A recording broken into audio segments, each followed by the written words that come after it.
মা, করতেছিলাম কি, আমার অনেক ক্ষুধা লাগছে, যদি দুইটা খাওয়ান দিতা। যা আই খেয়ারে পালাটা উঠি আয়, ওই বৃষ্টি আয় আর ডেকে খেয়ে আইস, যা তারপর খাওয়ান দেবো। সকাল থেকে অর্ধেক আমি যে কইলাম আগে খেয়ার দিয়ে ব্যবস্থা করে থুই আয়, তারপর আমি খাওয়ান দিব। আমি কি না করছি দিব না? দাও না। আবার না খাইলে কাম করতে ইচ্ছা করে না। তারা তো আমি এমন পেট ভরে দিব আর খাইবার চাই না। তারা সৈকত কি অন্যায় করছে? ভাই তুই আমার সৈকতে মা কেন? আমি সৈকতে মা হবো কেন? হ্যাঁ, আমি সুজার মা। সদূর হয় না। তুমি আমাকে বলো, সৈকত এমন কি অন্যায় করছে যার জন্য তার গায়ে হাত তুলতে হইলো? তোমার ছেলে কি অন্যায় করে নাই? তোমার কি মনে হয় সে না খেয়ে থাকবে? তার না খেয়ে থাকা উচিত। তুমি ওর খাওয়া নিয়েও লাগছো। আরে বাড়ির ছেলে, এখন খাইতে দেবো না, আর খাওয়াটা আমার নিজের ইচ্ছায় হবে। আমার যখন মন চাইবে তখন খাইতে দেবো, আর যখন মন চাবে না দেবো না, এটা আমার ইচ্ছা। বাবা থাক গা, আমার ক্ষুধা চইলা গেছে, আমি খাবো না। আমি কামটা শেষ করে তারপরে খাবো নি। অমানুষ আমি কখনো কোথাও দেখি নাই। এই, তুই দাঁড়া দাঁড়া কি দেখতেছিস তামসা? যান করছে কাম কর।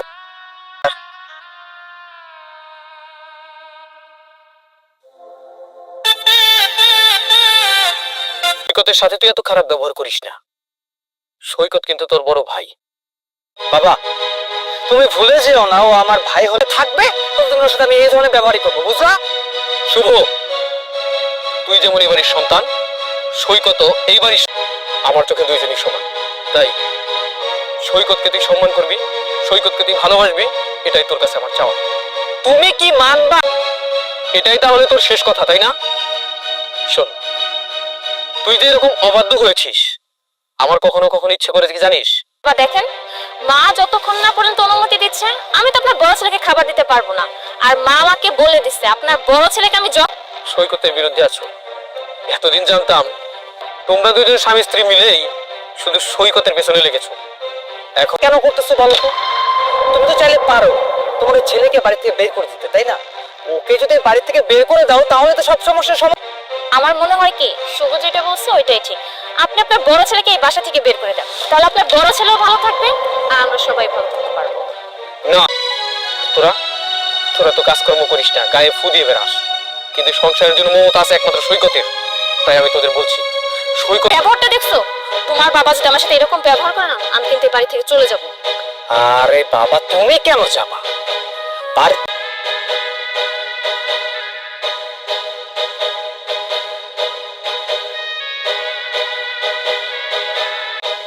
শুভ,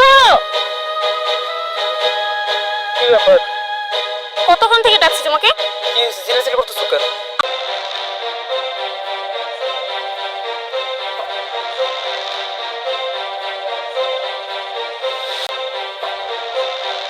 কে রে? না খায় আর কত কাজ করবি? এই দেখ, তোর জন্য খাওয়ান আনছি, আয় খাই নিবি। আয়, কোনো লাভ নাই। জানিস সৈকত, তোর জন্য না আমার অনেক মায়া হয়। তুই এবারে ছেলে, কিন্তু ছেলে হয়েও কাজের লোকের মতো প্রচন্ড কষ্ট হয় তোর জন্য। যাই হোক, এসব কথা বললে কোনো লাভ নাই, তুই কোনো চিন্তা করিস না। ওটা কেমন জানি শুকায় গেছে, নে খাওয়ানটা খায় নে তাড়াতাড়ি। তুই যে আমার দেখে খাবার নিয়ে আইছস, যদি কেউ বাড়ির দেখা ফেলায় অনেক, তুই বরং খাবারটা নিয়ে যা। কেউ যদি দেখা ফেলায় ওরা তোর অনেক মারবো। থাক গা, আমার অনেক খাওয়ান লাগবে। নিয়ে আইছি। আর তাছাড়া এখন তো দুপুর হয়ে গেছে, সবাই যার যার রুমে ঘুমাইতেছে। তুই আয়, এই সুযোগে খাওয়ানটা খাই নে, আয়। এলা, কেউ আইলে আমি কিন্তু ঠেকাইতে পারব না। আরে খা না, কেউ আইবো না, খা। আমার খুব ভয় করতেছে। খাই তো? না থাকতে খা। আচ্ছা। তো সাহস কম না? বাসায় ভাত খেতে পারিস না বলে কাজের লোককে দিয়ে তুই খাবার চুরি করে খাইতেছিস। দিন রাত পরিশ্রম করে, গাধার মতো খাটে, কিন্তু আপনাদের কারো তার প্রতি মায়া হয় না। বাধ্য হয়ে খাবারটা চুরি করে আনছি। আমি তো অন্যায় করছি, আপনাদের যা শাস্তি দেওয়ার ওকে শাস্তি দিব, কিন্তু এখানে না, বাড়িতে নিয়ে নেই, মার সামনে ওকে শাস্তি দেব। এই ওকে ধরো, চলো চল চল। কি ব্যাপার? কি হয়নি তাই বলো। আমাদের বাড়ি কাজের মেয়ে, হ্যাঁ, সে কি করেছে জানো? কত বড় স্পর্ধা হলে ও এই কাজটা করতে পারে। কি বলছিস তুই এসব? কিরে কিরে, ও যা বলছে সব কি সত্যি? আপনি ওরে দিছি। ওরে বাপ রে বাপ, হ্যাঁ তুই হচ্ছে একটা চাকরানি, তুই নিজেই খাওয়ান পাস না, তুই আমার বাড়িতে বেরিয়ে যাবি। বৌমা যা, তুমি কাগজ জমা নিয়ে এসো। এখনই যাইতেছি। খালাম্মা, খালাম্মা, আমার বাড়ি ওর এই বাড়ি থেকে বাইর করে দিতে হইব না। দেখছো মা, দেখছো সামান্য একটা কাজের মেয়ের প্রতি ওর জন্য তোর এত দাঁত কেন? হ্যাঁ, মানে চুরা চুরা নাচতে তো ভাই বোন, শয়তান কোথাকার। দেখাচ্ছি তোকে মজা। খালাম্মা মাফ করে দেন। একটা কথা কবি না, নে বেড নে, বাইরে বাড়ি থেকে বাইরে, চোখের সীমানা বাইরে চলে যা। একটা জিনিস খেয়াল করছো মা, বাড়ির থেকে কাজের মেয়েটাকে বের করে দিতেছি, এটা কি সম্ভব? তোর জন্য কি বাসায় কাজের মানুষ রাখতে পারবো না? আর যদি ভবিষ্যতে আমি দেখি কোনো কাজের মেয়ের সাথে তোর এইরকম ব্যবহার, তাহলে তুই ফিরে আর আসতে না পারস। মন থাকবো? ঠিক আছে, যা যা, কাজ করতেছে যা। চলো।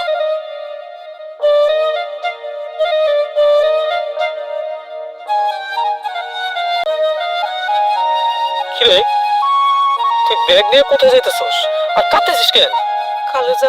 খালুজান আমার বাড়ি থেকে কি নিয়ে এত সমস্যা? আর তুই কি করছিলি? আমি সৈকতে খাউন চুরি করে দিছিলাম। ওরে খাউনটা দিলাম। খাউন দেওয়ার পরে খালাম্মা আমার সাথে অনেক খারাপ। সৈকতকে সে তো দেখতে পারে না, তাই সৈকতকে যারা ভালোবাসে সে তাদেরও দেখতে পারে না। তুই একটা কথা চিন্তা কর, এই ছেলেটা এই সংসারে কতটা দুঃখী। শুধু তার খালাম্মা না, বাড়ির প্রত্যেকটা লোক সৈকতকে সহ্য করতে পারে না। একটা মানুষের প্রতি জানি না খালুজান, কিন্তু যদি এইভাবে চলতে থাকে তাহলে কোনো কিছুই ভালো হইব না, অনেক খারাপ পরিস্থিতি হইব। আচ্ছা মা, খালুজান কন্যা কি করতে হইব? আপনি আমার যা যা করবেন আমি সব করে দিব। মাগো, তুই তুই সৈকতকে আমার সাথে এটা চায় না, কেমনে সম্ভব? মাগো, তুই কাজের মাইয়া নাকি সেটা বড় কথা না। বড় কথা হচ্ছে আমি বিশ্বাস করি সৈকত যদি তোকে বিয়ে করে ওর জীবনটা পাল্টে যাব, ও ভালো থাকবো। আমি জানি আপনি অন্তত আমার খারাপ চাইবেন না, আপনি আমার যা বলবেন আমি তাই করব। আমি আমি খুব খুশি। আব্বা, আব্বা, শাশুড়ি মা, ও শাশুড়ি মা। ও কি? আম্মা, আপনার ছেলে তো কিছু বলবো না, সে তো আপনারে অনেক সম্মান করে, সম্মানের খাতিরে আমার বিয়েটাও করতে চায়। এ করছে মানে? মা তুমি দেখছো এই বউদের বাচ্চা বিয়ে করে বউ নিয়ে আসছে, তো আমাদের বাড়ি কাজের মেয়ে। তারপরে কি কইবি ক? কি আর করবো, ওই তো চাকরানি বিয়ে করে নিয়ে আসছে, ওর কি তোর মতো কোনো মুখ আছে? দেখছো আমি এই বাড়ির বড় বউ। আম্মা দেরি করেন না তো, তাড়াতাড়ি আমারে বরণ করে ঘরে তোলেন। এর আমার বাস সরকার। আপনি যাই করেন না কেন সহজে আমার এই বাড়ি থেকে বার করতে পারবেন না, আমি এই বাড়িতেই থাকবো। আব্বা আমার কথা বাদ দেন তো, আমার কোন এই কিসের বাস কর, এখন আমার বাড়ি থেকে বের করো। অবাক কাণ্ড, নতুন বউ। ওরে ওরে এখন বাড়ি থেকে বের করো, নাইলে কিন্তু আমি ওরে। খবরদার, এত তেজ দেখায়ও না, গলাবাজিও করবে না। এই যে বয়স তো অর্ধেক গেছে, বাকি বয়সটা না ওই জেলখানার ঘানি টানো লাগবো। মোটা মোটা ভাত, সকালের তরকারি বিকালে। ততক্ষণ একটা না একটা ঝামেলা হইব। চলো তো যাই।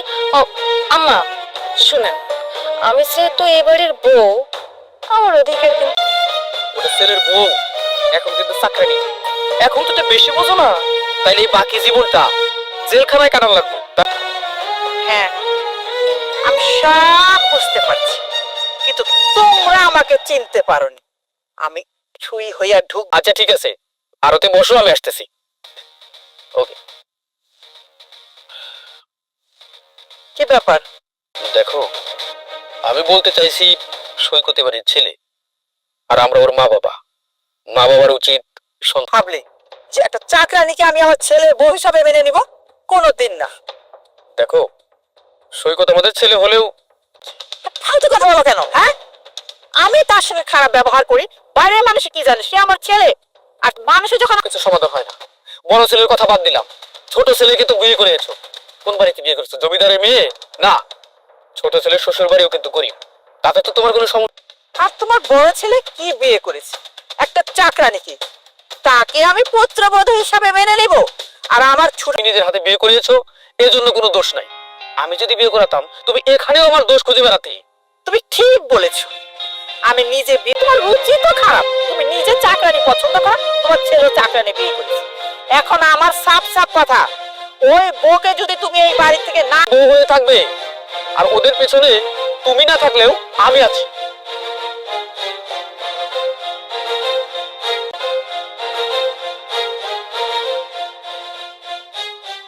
আরে শুভ, কি খবর তোর? এই ডাক্তার ভাই, দেখ, আমি মানছি তুই আমার ক্লাসমেট ছিলি, তোর সাথে একসাথে পড়াশোনা করেছি। তার মানে এই না যে আমি কোথায় আর তুই কোথায়। তোর সাথে কি আমার যায়? আমার লেভেল আর তোর লেভেল কি এক?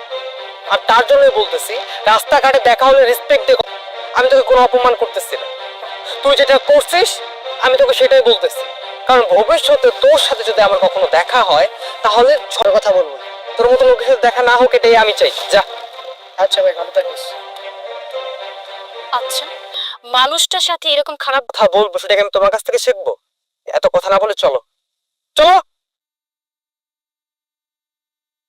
কেমনটা লাগে? এই যে সারাদিন তুমি কি করছিলা? তুমি এখন গেছো মিষ্টি আনতে? তুমি রাগ করো না, দেখো ওই পাবেল বের দোকানে গেছিলাম, হ্যাঁ রে পাই নাই দোকানে গিয়া। আচ্ছা, ও বেলা তো ফুরে যাইতেছে, তাড়াতাড়ি হাঁটো। যে শুধু মিষ্টি নিয়ে যাইতে সারা আল্লাহ যা করে, তুমি টেনশন করো না, চলো।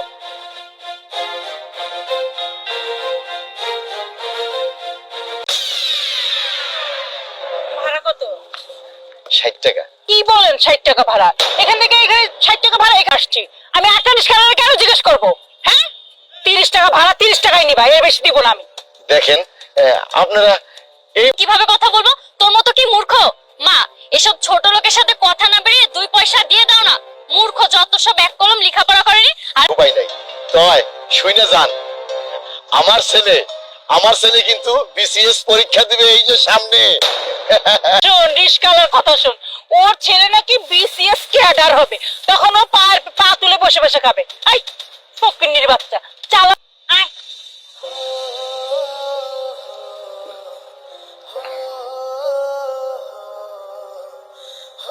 আজকে আর তোমার রিক্সা চালা লাগবে না, আমার তো ফর্ম ফিল আপ হয়ে গেছে। কয়দিন পরে বিসিএস পরীক্ষা, আজকে আর তোমার কষ্ট করা লাগবে না, তুমি চলো। না রে বাজার, এই জন্যই আমার এখন পেল, আঙ্গুর, কমলা, ভালো ভালো খাবার খাইতে হইব না? ওগুলো খাইতে গেলে তো টাকা লাগবে বাবা। বাবা, বড় লোকরা যা খায় আমি তো ওইগুলোই খাবা। তোমারে নিয়ে আমি আর পারি না। তা বাবা, আমি তোমারে কথা দিতেছি, আমি বিসিএস ক্যাডার হয়েই স্যার, আমি দরকার হইলে 19 ঘন্টা 22 ঘন্টা পড়াশোনা। আলহামদুলিল্লাহ বাবা, তোমার কাছে আমার মেয়েকে বিয়ে দিতে পেরে আমি খুব খুশি। আমার টাকা একজন বিসিএস ক্যাডারের সাথে বিয়ে দিতে পেরে। কিন্তু মাহি, অনেক রাত তো হয়ে গেল, তো শ্বশুরের তো কোনো খবর নাই। এই যে বাবা চলে এসেছে। ক্ষমা করবেন, আমার একটু দেরি হয়ে গেল। মাশাআল্লাহ, আমি খুব খুশি হয়েছি মা, তোমরা সুখী হও। মা, ওনাকে চেনা চেনা লাগছে না, মনে হচ্ছে কোথাও দেখেছি।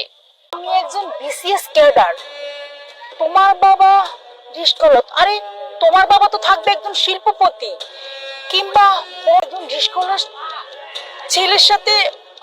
আমি আমার মেয়েকে কখনো মেনে নিতে পারবো না, কখনোই না। জি, আমি মানছি রিক্সা চালাতে আমাকে দেয় না। দরকার হয় তুমি আমাকে ক্ষমা করে দাও, কিন্তু তারপরও আমার মেয়েকে আমি তোমার সাথে দিব না। কোনো রিস্কাওয়ালার ছেলের সাথে আমার মেয়েকে আমি সংসার করতে দিব না। আজ আপনারা আমার ছেলেকে আমাকে বলা মুচি ডোম চারাল হয়ে জন্ম নেয় না। জানেন বিয়ে সেবা, এই যে আছি। মাহি, তুই এখন এখানে বসে আছিস? চল, আমি কালকেই তোকে কোর্টে নিয়ে যাবো। কোর্টে নিয়ে আমি তোকে ডিভোর্স করাবো। এই রিস্ক আমার বাপে তো একটা জাইলা আসছিল, সেই সময় তোমার সমস্যা ছিল না? তোমার বাবা মাঠে ঘাটে পুকুরে যেখানে পাইছে মাছ ধইরা সেটা বাজারে বিক্রি করে সেটা একদিন এই অবস্থানে ছিল, সেখান থেকে তোমার শিক্ষা হয়নি যে মানুষের কিভাবে দেখবা, কিভাবে দেখতে হয়, কিভাবে কথা বলতে হয়? নিজের অবস্থানের কথা একবার চিন্তা করো। এখন না হয় ভালো করে, তোমার চিন্তাধারা তোমার কাছে, আমার চিন্তাধারা আমার কাছে। আমি 18 প্লাস হয়ে গেছে, আমার সিদ্ধান্ত নেওয়ার অধিকার আছে। আমি পড়াশোনা এমনি এমনি করি নাই, বুঝতে পারছো? তোমার সিদ্ধান্ত না, বুঝতে পারছো? তুমি তুমি এখান থেকে চলে যাও। শুক্র আলহামদুলিল্লাহ। বিয়ে সাহেব আপনি তো ধন্যবাদ, আপনার গর্বে বললো ও যে কয়েকটা কথা বলেছে সব কটা যুক্তিসঙ্গত। আচ্ছা বিয়ে সাহেব, রিক্সাওয়ালা কি মানুষ না? রিক্সাওয়ালাদের কি অধিকার নেই তারা ভালো ফ্যামিলিতে বিয়ে করার? বিয়ে সাহেব, মানুষকে যদি ভালো নাই বাসতে পারলে সম্মানিত হন। আজ আমি রিক্সাওয়ালা, এটা ঠিক, কিন্তু আমার ছেলে কিন্তু বিসিএস ক্যাডার। আপনার মেয়েকে বিয়ে করেছে একজন বিসিএস ক্যাডারের স্ত্রী। আমার ছেলেও কিন্তু শিল্পপতি হতে পারে, এটা কেন ভুলে যাচ্ছেন? হাজারের মধ্যে একজন। শাশুড়ি আম্মা, আমি তো ইসলামিক ধর্মীয় মতে আপনার মেয়েকে বিয়ে করেছি, তাই না? জানেন, বাবা কখনো আমাকে কষ্ট করতে দেয়, সারাদিন রোদে বৃষ্টিতে ভিজে রিক্সা চালিয়েছে। আচ্ছা, ভিক্ষা করে তারা কি মানুষ না? তাদের কি ভালো জায়গায় বিয়ে করার কোনো অধিকার নেই?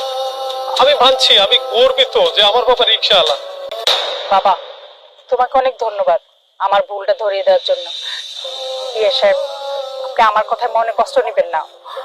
আরে যেই কাজই হোক না কেন, কোনো কাজই ছোট না, আর কাজের সাথে মানুষ। কিন্তু আমার ভাগ্যচক্রে আমি আজ প্রচুর পয়সার মালিক। এই যে যেমন আপনি কষ্ট করি, এদেরও পরিবর্তন হয়ে গেছে। তাওই আমার আম্মুর কথাই কিছু মনে করবেন না, উনি না বুঝে অনেক কথা বলেছে। আর হ্যাঁ, আমিও তো আপনার সাথে অনেক খারাপ। মানুষের উচিত অতীতকে ভুলে যে বর্তমান নিয়ে বাঁচা।